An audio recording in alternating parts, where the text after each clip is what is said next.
Welcome back to the Indianapolis Motor Speedway for the final practice of the Gallagher Grand Prix weekend. This serves as the race day warm-up. Tomorrow, it's nothing but racing in this very unique combination weekend. NASCAR and IndyCar together on the same track.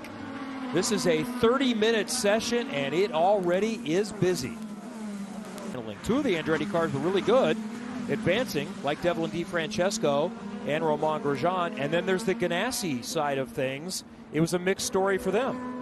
I mean, mixed story might even be a little bit generous because they didn't have a single car in the Fast Six, and the highest qualifying CGR car was actually Marcus Armstrong. So, they did not have the day that they were hoping for, Dylan, but still, this is a team you can't count out on Sundays. No, yeah, absolutely not. We've learned our lesson there a time or two and counted these guys out. But, yeah, they'll be okay tomorrow. So a couple things here on Ericsson. Talked to him just before he climbed in the car, and he said, I made a mistake in qualifying, and that's kind of what held us back. But he said, we are really on the limit this weekend, and when you're on the limit and you're pushing 100% every single lap, it's easy to make mistakes. And he admitted that was what prohibited them from transferring out of the first round. They've also been having clutch issues across the team so far today, and when Ericsson left initially at the start of this session, I think I heard him come on the radio and say, I think I just broke the clutch. So the response to that was just try to get through this session. We'll try and figure it out and fix it, but they battled that in both practice sessions now, a clutch issue for Ericsson.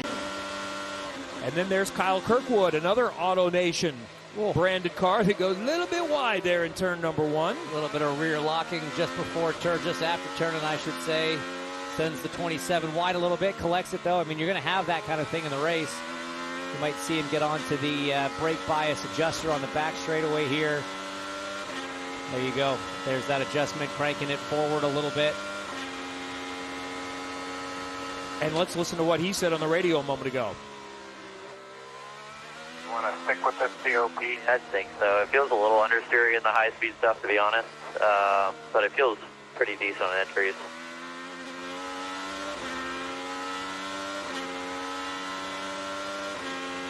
Yeah, just typical communication back and forth with the crew right now.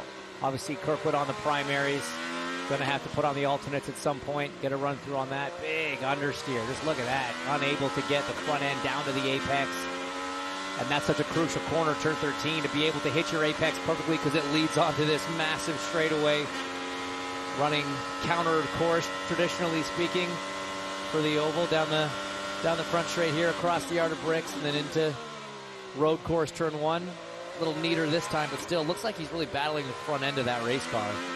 Cut off. Yeah, I don't think they do 6 seconds. I don't think there's like a shot clock. Right, exactly, exactly. But this guy here, dropping some wheels in the dirt, must be working because he's all the way up in P1 right now. We just saw Kyle Kirkwood jump up to P3, and Ilott slipped his way there into second. So a bunch of different drivers. Look at that stat, that graphic. How's he doing on road courses? It almost looks like it's broken. It looks like the graphics machine has a glitch in it. But that's no glitch, ladies and gentlemen. That is 3 of the 4 wins that Alex Palou has on the season so far. So this is a Marcus Ericsson on Ryan Hunter-Reay. A little puff. It was almost before he got to the brakes I saw puffs of smoke coming off that car. Maybe we can see him go through. They've you and Townsend did a wonderful job highlighting the little maze that you run through there. Not on track until the race tomorrow afternoon at 2:30. We're on USA at 2 o'clock. But there are race cars on track starting at 9:30 tomorrow morning. Xfinity Cup leading into IndyCar, and the Xfinity race tomorrow night as we see David Malukas with a lockup and use that escape area. That was an early bailout. It almost looked like, I can't tell if McLaughlin was going a little bit slow or if Malukas was just coming in real hot, because that closing rate for that part of the brake zone was pretty big. But Malukas just getting right off the brake pedal, saving that Firestone. And honestly, it's good, like Townsend and I spoke about this morning, it's good for every driver to at least run through this drive-through, this emergency exit one time, so you get a sense of it in case you do have an opportunity, or I should say a need, in the race to go through it.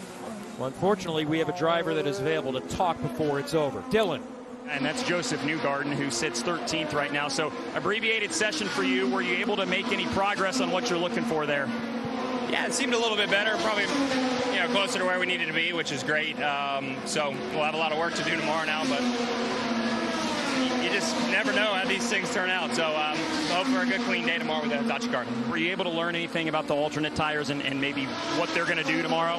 They seem pretty friendly. You know, they're different for sure than what we had last year. So, and even just in May. Probably hard to say fully right now. You know, changes a little bit as we go to the race, but they seem friendlier. It's been a frustrating start to the weekend, I know, but how do you compartmentalize that and turn that into motivation to go forward tomorrow? You're just one session at a time. You know, we're always trying to maximize, and let this pretty good warm-up and try and have a great race. Thanks, Joseph. It sounds like one of the quick guys in the session, Rinus VeeKay, had a little issue down here in turn 1. Another big lockup. Look at the rear tires, Kev. Completely locked up. Smoke pouring off the rear tires. That is a bad, bad situation. Let's listen to it.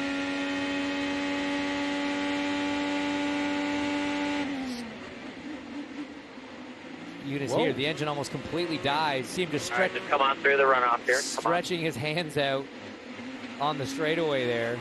Navigating the tire barriers. I mean, that's a great save. It's like old Formula. Oh, he did it again. That's not a replay. That was not a replay? No, that was another one. That was live. So this is when you have to take your right hand off the steering wheel, reach down to the brake bias adjuster and crank it clockwise in. Move that bias to the front of the car. You can control by a mechanical knob the percentage of brake pressure that's going to the front tires versus the rear. And it looks like the 21 needs to go a little bit further forward. And he just seems like he's lacking rear grip. He's catching it everywhere. He complained of a bit of oversteer in qualifying. It was a loose moment into this corner right here, turn 10. He said lost him 3/10 rather, and the ability to transfer. This was just a moment ago. This is Alexander Rossi. We saw this live looking out the window here. So this is very smart. After the checkered flag, Rossi was doing a run down the inside of turn 1.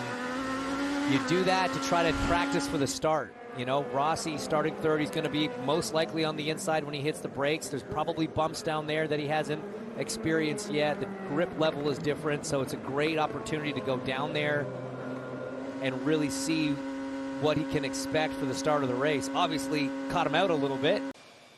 And Scott Dixon will climb out fastest. His teammate Alex Palou right behind him. So it's Ganassi, Penske in this one. And then Hunkos Hollinger Racing. But very different. We had 3 different teams in the Fast 6 in qualifying. And this is how the final, if you want to call it the warm-up, final practice, whatever it is, this is it.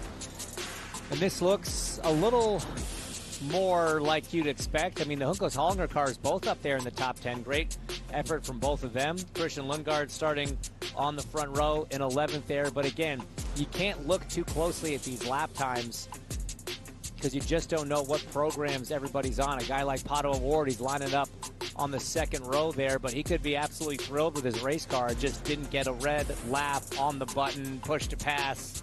So you can't look too much into it. It's more about driver comments after a session like this. Scott Dixon ends up as the fastest in this final warm-up. So what tires do you like better? What suits the 9 better? I think both are pretty good. It seems like from qualifying, our favored was probably the primary, to be honest.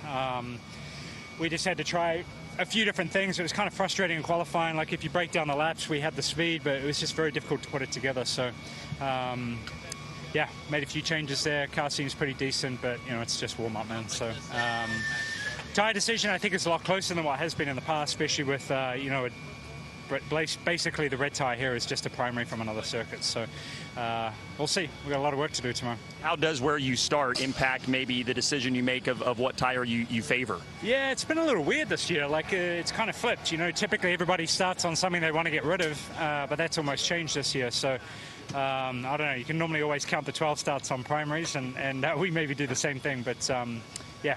We'll have to see, man. We're definitely going to need a little bit of luck tomorrow. All right, a lot of data and a lot of thinking to be done across the board, and especially here with the 9 team for Scott Dixon.